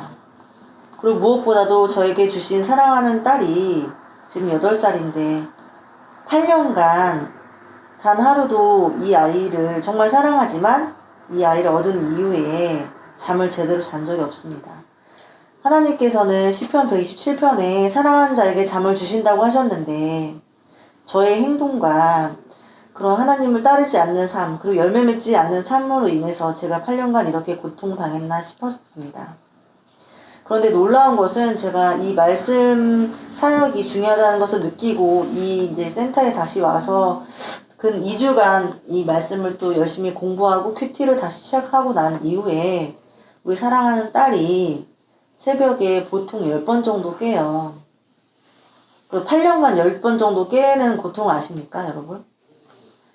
근데 여기 센터에 2주 동안 제가 큐티를 시작하고 나서는 다행히도 이틀 전만 해도 정말 2번밖에 안 깼고요. 오늘 밤에, 엊그저께 밤에도 4번 정도밖에 안 깼습니다. 그래서 하나님께 너무 감사드리고, 하나님께서 시편 127편에 말씀하신 것처럼 여호와께서 그의 사랑하시는 자에게 잠을 주신다고 하셨던 것처럼 하나님께서 사랑하는 자가 될 수 있도록, 그렇게 사랑하시는 자가 되려면 내가 원하는 꿈, 내가 원하는 목표, 세상의 권력을 쫓기보다 하나님이 정말 진정 원하셨던 자기 아들까지 우리에게 내어주심으로써 우리에게 말하고자 하셨던 것이 우리가 열매 맺기를 원하셨던 거잖아요. 그것을 위해서 제가 살아야 된다는 것을 느꼈습니다. 마지막으로 노재원 간사님의 글 마지막 문구에 쓰신 것처럼 이런 말씀이 있습니다. 날마다 말씀을 상고하면서 하나님의 깊은 뜻을 깨닫고 그 깨달은 진리를 실천하는 삶을 사는 것만이 성경에 부합하는 최선의 시도라는 것에 저도 동의합니다. 또한 하나님이 제게 원하는 삶을 제대로 저 또한 살기 위해 최선을 다하겠습니다. 저에게 하은이라는 예쁜 딸을 주셨는데 이 아이가 저의 열매가 될 수 있도록 최선을 다하겠습니다. 이상입니다. 아유, 숙제를 매우 잘하셨네. 아유, 이 숙제를 이렇게 하면요, 아주 그냥 팍팍 성장하시는 거예요. 자, 누구의 책임인가? 지금 교회가 이렇게 된 게 누구 책임인가? 이 교회 책임인가? 교인 책임인가? 목사 책임인가? 교인 책임인가? 어떤 것 같아요? 결국에 제 자신의 책임인 것 같아요. 자기 책임. 이게 서로 돕고 도운 거다. 예? 왜냐하면 목사가 그냥 처음부터 거짓 메시지를 하려고 마음먹은 게 아니고 일단은 분위기를 보니까 축복을 해야 돼. 저주를 하면 쫓겨날 것 같아. 그러니까 이제 분위기에 눌려서 축복의 말씀을 전한 거고, 그러니까 그렇게 되면 교인 책임이죠. 근데 교인들은 어쨌든 목사를 믿고 맞는 말씀을 전하겠다라는 생각을 하고 듣잖아요. 그럼 목사도 분위기에 눌리지 말고 올바른 하나님 말씀을 전해야 되는데 왜 올바른 하나님 말씀을 전하지 않고 교인들에게 맞춘 메시지를 전하냐는 거죠. 이유는 분위기뿐만이 아니죠. 분위기 때문만이라면 교인 책임이 더 크죠. 근데 목사 책임도 있어요. 그건 뭐예요? 교인들이 풍겨내는 그 압력이나 분위기 때문만이 아니에요. 또 하나의 중요한 이유는 뭐예요? 그건 이제 그 말한 압력과 분위기에 들어가는 거고. 왜 하나님의 올바른 말씀을 안 전하고 못 전하는 걸까요? 네, 몰라서가 중요해요. 그러니까 하나님의 말씀을 몰라요. 그러다 보니까 그냥 자연스럽게 그 기독교에서, 대중적인 기독교에서 전해진 내용으로 설교를 하는 거죠. 중요한 이유입니다. 성경을 모른다. 그럼 왜 성경을 모르죠? 공부를 안 해서. 가장 중요한 이유입니다. 공부라는 거는 이런 공부는 많이 해요. 근데 이런 공부를 안 하는 거죠. 이런 공부는 쉬운 공부니까 이렇게 하고, 이런 공부는 어려운 공부니까 이걸 안 하고. 그러면 이 공부는 뭐예요? 쉬운 공부는. 이거는 쉬운 공부. 책을 보는 거죠. 그냥 책을 보는 거예요. 많이. 이거저거 사가지고 책을 많이 보는. 이건 쉬워요, 어려워요? 이건 쉬운 공부. 어려운 공부, 항상 하기 싫은 어려운 공부가 이 공부예요. 그거보다 더 어려운 게 있어요. 성경을 분석하는 거.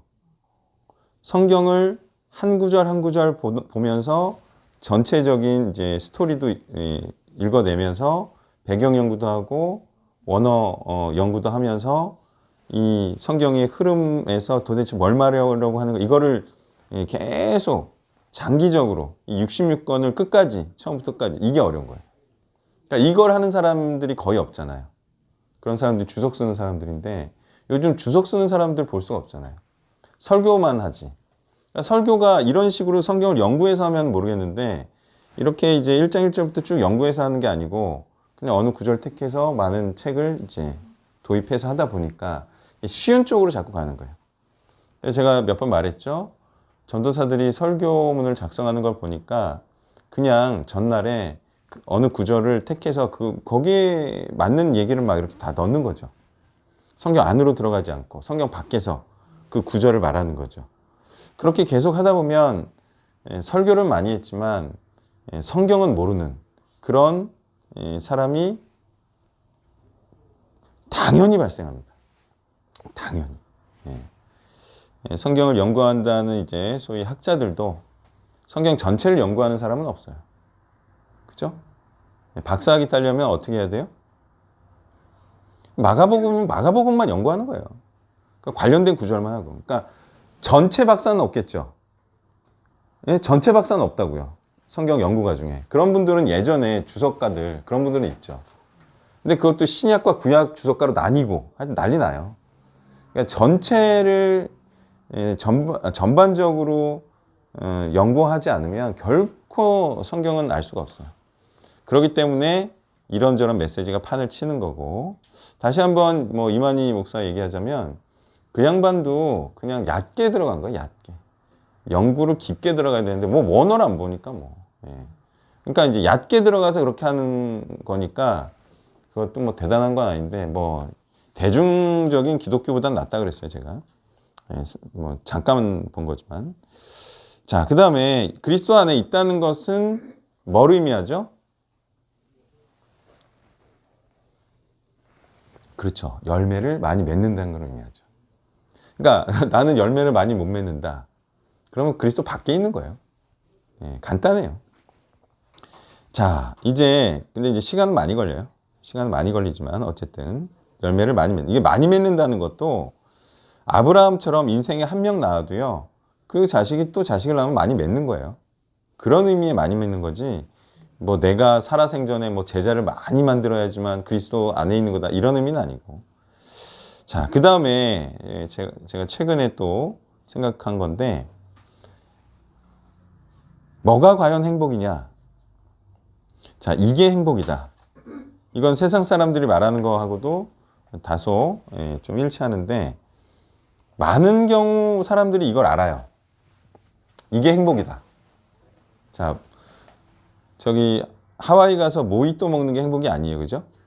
그거는 뭐 잠깐 기쁘고 많은 뭐 여행과 같은 것이고 정말 사람에게 행복을 주는 건 무엇일까? 많은 사람들이 발견했어요. 이거는. 뭐죠?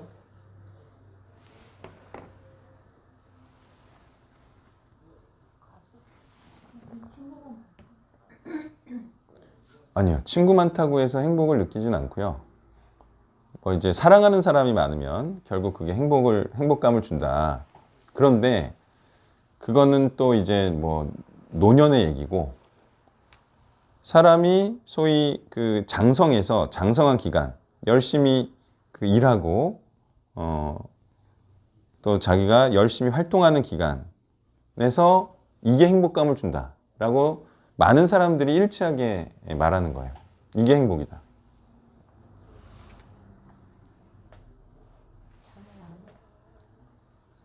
그게 어릴 때 그렇고요. 또 크고 결혼하고 그러면 뭐 그냥 지가 알아서 하는 거고. 그 뭐 장성한 자녀하고 같이 있는 게 뭐 행복이겠어요? 귀찮지? 나중에 되면 얘가 커가지고 지 취향 있고 그래가지고 나한테 뭐라 그래 오히려. 뭐 이래라 저래라. 그죠? 그러니까 나이가 들면은 같이 있는 게 불편해. 네. 그 남편도 불편하잖아요. 다 불편한 거예요. 네. 가족이랑 같이 있는 게 행복이라는 건 애가 어릴 때, 애가 지 취향 없을 때, 근데 취향을 말하지도 못하니까 내가 내 마음대로 할 때, 예, 그냥 마냥 이쁘기만 할 때, 가족과 함께 있는 것이 행복이는 아니고, 그건 그러니까 이제 잠깐 뭐 그것도 잠깐이죠, 말하자면. 예. 뭐 가족이랑 있는 게 뭐 행복해 어때요? 전 불편한데? 전 불편해요. 잠깐 밥 먹는 거 이런 거 괜찮아. 근데 계속 있으라고 하면 나는 난 못하겠어. 예, 못해요. 가족이랑 함께 하는 게 행복이 아니에요, 사실은. 내가 원하는 걸 이뤄야 행복이지, 사실. 그죠? 근데 세상 사람들이 하는 많은 표현 중에 이게 행복이다 이래요. 자기가 하는 일을 자기가 하고 싶은 일을 하면서 사는 거. 그냥 많이 말하죠, 그렇게. 근데 제가 이거를 다르게 표현해 볼게요. 해도 질리지 않는 일을 하면서 사는 게 행복이에요. 사람들이 나 이제 먹고 살만 하다라고 느낄 때 고민이 뭐냐면 일이 너무 하기 싫은 거야. 그러면 이게 행복이에요? 아니죠. 먹고 살만해진 것이지 행복한 삶은 아니잖아요. 그러니까 행복한 삶은 뭐냐면 제가 최근에 이제 어쨌든 표현하는 표현으로는 해도 질리지 않는 일을 하는 게 행복이다. 이게 왜 행복이냐면요. 그 일을 하는 게 어쨌든 싫지 않잖아요. 그리고 그 일을 함으로써 내가 살아가잖아요. 아니 이게 이러면 된 거 아니에요? 어때요?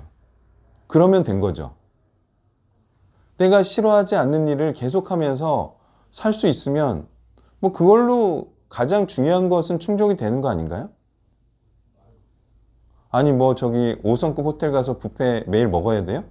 그거 아니죠. 그냥 살아갈 수 있고 내가 이걸 하면서 보람도 있고 기쁨도 있고 그러면은 제일 중요한 거에 채워진 거거든요. 근데 문제는 내가 질리지 않는 일을 찾아내는 거죠. 어때요? 그게 제일 중요하겠죠. 내가 해도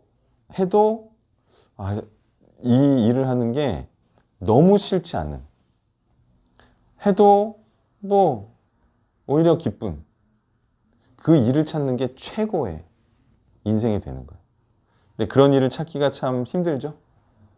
근데 그 일을 찾으면 행복, 못 찾으면 잘 먹고 잘 살아도 불행합니다. 자, 그래서 지금 이번 기회에 요걸 한번 1차 목표로 삼아보면 어때요?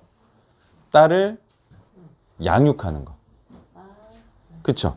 그 정도의 실력을 갖추는 거. 그러니까 승현자매가 지금 애들 양육하잖아요. 아침에. 근데 쟤네 둘도 들어오거든요. 그러니까 자연스럽게 자녀 양육이 돼요. 일단 당장 못하면 거길 들어오게 해요. 그 온라인 아침에. 예, 아침에 얘네들 다 들어오거든요. 아침 7시에. 7시야? 네, 어. 아니요. 그래서 온라인으로 하니까 그것도 한번 보면서 실력을 근데 키워야 돼요. 근데 자녀를 양육을 하면 얼마나 좋겠어요. 그 내 제자지. 그걸 1차 목표로 하셔서 일단 하은이의 스승이 되는 거. 그러면 본인도 나중에 너무 좋을 거야. 딸하고 너무 잘 지내. 영이 맞아버리는데. 예. 반발하면 어쩔 수 없지만 어쨌든 예, 정말 내가 말씀으로 너를 키웠다, 낳았다 할 수 있을 예, 그런 상이 되면 좋겠고, 자 지금 이렇게 예, 좋은 상황이 오게 된 거는 가장 예, 중요한 예, 계기가 된 게 뭔지 아세요? 무시받아서. 다시 이렇게 센터에 올 수 있게 된 가장 중요한 이유.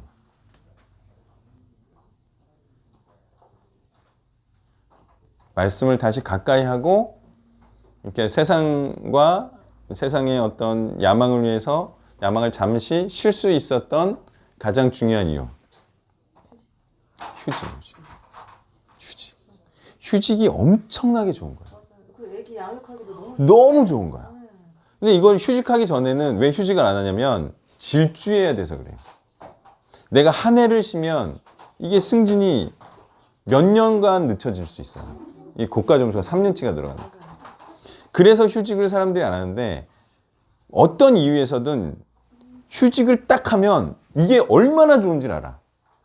근데 이 휴직을 평생 해봐요. 더 좋아. 근데 이제 경제적으로만 어려워져. 네. 그래서 이 휴직이라는 기회를 잘 이제 잡았으니까 한번 이 소위 평안, 이 평안이 숙면을 하는 평안을 넘어서서 정말 영원히 안식을 얻는, 예? 그런 것까지 가면은 너무나 좋다. 예. 높은 수준이지만 어쨌든 알고 있어요. 진짜 그리스도 안의 평안, 예, 고통 없는 평안이 무엇인지, 예, 그것까지 좀 알면 좋겠고, 저도 경찰 초년생 때는 경감이 막 우러러 보이고 막 그랬는데, 그러니까 지금은 이제 알잖아요. 나이도 됐고, 경감, 경정, 총경 보면 딱 세 글자가 생각나요. 경감이든 경정이든 총경이든, 뭐 제가 치안감은 많이 못 봤으니까. 근데 이런 분들 보면 딱 세 글자가 생각나는데, 쫌팽이 새끼들. 예. 아무것도 못해요. 자기가 스스로 결정할 수 있는 것도 아무것도 없고, 그냥 눈치 보고 자기가 비판받지 않고 징계 먹지 않을 그럴 판단과 선택만 해요. 아무 힘도 없고요. 그냥 예전에는 그래도 위만 좀 이렇게 신경 쓰고 위만 눈치 봤잖아요. 지금 아래도 눈치 보잖아요. 그냥 밑에 놈이 뭘 하나 하면 그것도 뭐가 날아가니까. 그래서 이게 그냥 눈치 보는 사람들. 아무 권한도 없고. 근데 전 이제 수사권을 가져도 저는 쫌팽이 새끼들이라고 봐요. 수사권을 줘봐야 결국은 자기 욕 안 먹고, 자기 안 다치고, 자기 징계 안 먹는 쪽에 판단만 할 거예요. 네. 자, 아무것도 아니에요. 세상 권세는 아무것도 아니고, 중요한 권세가 뭔지 아세요? 하나님의 권세를 뒤에 없는 거예요. 하나님의 권세를 뒤에 없는 방법이 뭔지 아세요? 하나님의 올바른 말씀을 당당히 선포하고 외치는 거예요. 그럼 하나님의 권세를 주는 거예요. 아니, 그런 사람은요, 올바른 말을 했기 때문에 아무것도 안 쫄려요. 그리고 죽어도 살기 때문에 아무것도 두렵지 않아요. 아니, 감옥에 가서도 기뻐할 수 있는데 이게 엄청난 혜택 아닙니까? 그래서 하나님의 말씀을 명확히 알고 그것을 전한다는 것은 말도 하지 못할 엄청난 혜택을 받는 거예요. 왜 이런 혜택을 주겠다고 하는데 왜 안 받고 난리예요? 받고 선포하고 제자 만들고, 그죠? 그런 삶을 사는 게 진짜 최고의 삶이에요. 인생 뭐 없다. 인생 뭐 없다. 신세계 회장이나 뭐나 소탈하다고 하지만 그 사람들이 속이는 게 있어요. 속이는 게 뭐냐면, 돈 있으니까 되기 좋다? 아니거든요. 근데 그걸 속여. 사람 사는 게 다 똑같다는 거 아니에요. 근데 그걸 속여. 마치 특별하게 사는 것처럼. 아니에요. 똑같아요. 그냥 돌로 만든 집에 들어가요. 그럼 뭐 저녁에 우리 못 먹는 거 있나요, 요즘? 먹고 싶은 거 다 먹지? 그렇다고 해서 뭐 특별한 거 먹을 것 같아요?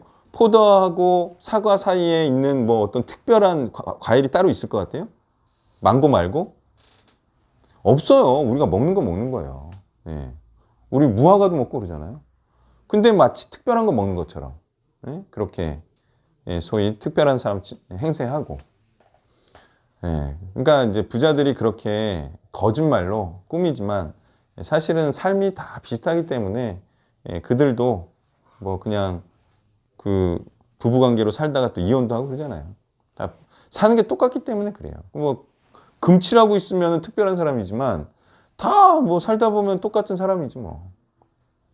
자, 그런 거에 속지 말고 그냥 우리가 인간으로서 먹고 살면 되는 거고, 그리고 하나님의 말씀을 올바로 알고, 그냥 얼마나 큰 혜택입니까?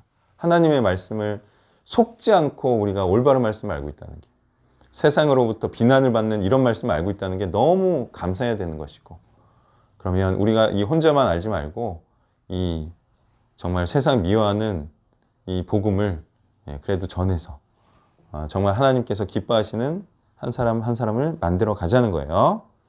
자, 그럼 열을 세겠습니다. 자, 요한복음 19장 17절 한번 볼게요. 여기 자기 십자가가 나옵니다. 예, 이 자기 십자가를 좀 풀어야 돼요. 왜냐하면 저마다의 십자가가 다르다는 것이고 예수님의 십자가는 이런 고통이었어요. 이런 희생과 수고를 말하는 거였어요. 그러면 자기 십자가는 뭐를 의미할까요? 각자가 처해진 상황이 다르다는 걸 의미하겠죠. 또 각자가 이뤄야 할 사명이 다르다는 것을 의미하겠죠. 자, 상황과 사명이 왜 다를까요?